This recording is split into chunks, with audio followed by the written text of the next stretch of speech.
Reading from the Gospel of John. After he had said this, he went out to the Jews again and told them, I find no case against him, but you have a custom that I release someone for you at Passover. Do you want me to release for you the King of the Jews? They shouted in reply, not this man, but Barabbas. Now Barabbas was a bandit. Then Pilate took Jesus and had him flogged. And the soldiers wove a crown of thorns and put it on his head, and they dressed him in a purple robe. They kept coming up to him and saying, Hail, King of the Jews, and striking him on the face. Pilate went out again and said to them, Look, I am bringing him out to you to let you know that I find no case against him. So Jesus came out, wearing the crown of thorns and the purple robe. Pilate said to them, Here is the man. When the chief priests and the police saw him, they shouted, Crucify him! Crucify him! Pilate said to them, Take him yourselves and crucify him. I find no case against him. The Jews answered him, We have a law, and according to the law, he ought to die because he has claimed to be the Son of God.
Now when Pilate heard this, he was more afraid than ever. He entered his headquarters again and asked Jesus, Where are you from? But Jesus gave him no answer. Pilate therefore said to him, Do you refuse to speak to me? Do you not know I have the power to release you and the power to crucify you? Jesus answered him, You would have no power over me unless it had been given you from above. Therefore, the one who handed me over to you is guilty of a far greater sin. From then on, Pilate tried to release him, but the Jews cried out, If you release this man, you are no friend of the emperor. Everyone who claims to be a king sets himself against the emperor. When Pilate heard these words, he brought Jesus outside and sat on the judge's bench at a place called the Stone Pavement, or in Hebrew, Gabbatha. Now it was the day of preparation for the Passover, and it was about noon. And he said to the Jews, Here is your king. They cried out, Away with him!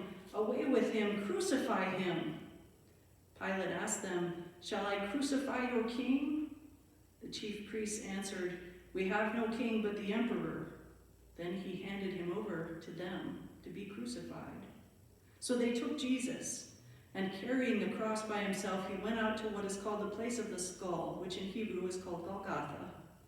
There they crucified him, and with him 2 others, one on either side, with Jesus between them. Pilate also had an inscription written across and put on the cross. It read, Jesus of Nazareth, the King of the Jews. Many of the Jews read the inscription because the place where where Jesus was crucified was near the city, and it was written in Hebrew, in Latin, and in Greek. Then the chief priests of the Jews said to Pilate, Do not write the King of the Jews.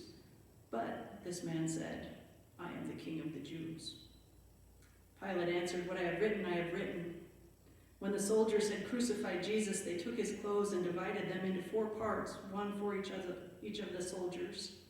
They also took his tunic. Now the tunic was seamless, woven in one piece from the top. So they said to one another, "Let us not tear it, but cast lots for it to see who will get it." This was to fulfill what the scripture says. They divided my clothes among themselves, and for my clothing they cast lots. And that is what the soldiers did. Meanwhile, standing near the cross of Jesus were his mother and his mother's sister, Mary, the wife of Clopas, and Mary Magdalene. When Jesus saw his mother and the disciple whom he loved standing beside her, he said to his mother, "Woman, here is your son." Then he said to the disciple, "Here is your mother." And from that hour the disciple took her into his own home. After this, when Jesus knew that all was now finished, he said, in order to fulfill the scripture, "I am thirsty." A jar full of sour wine was standing there, so they put a sponge full of the wine on a branch of hyssop and held it to his mouth. When Jesus had received the wine, he said, "It is finished." Then he bowed his head and gave up his spirit.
Since it was the day of preparation, the Jews did not want the bodies left on the cross during the Sabbath, so they asked Pilate to have the legs of the crucified men broken and the bodies removed.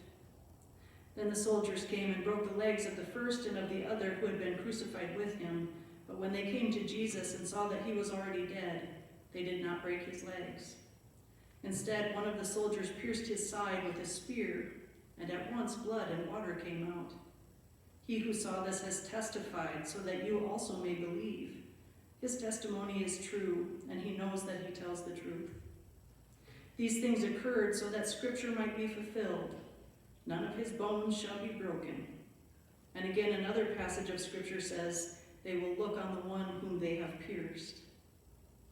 After these things, Joseph of Arimathea, who was a disciple of Jesus, though a secret one because of his fear of the Jews, asked Pilate to let him take away the body of Jesus. Pilate gave him permission, so he came and removed his body. Nicodemus, who had first come to Jesus by night, also came, bringing a mixture of myrrh and aloes, weighing about 100 pounds. They took the body of Jesus and wrapped it with the spices and linen cloths, according to the burial custom of the Jews. Now there was a garden in the place where he was crucified, and in the garden there was a new tomb in which no one had ever been laid.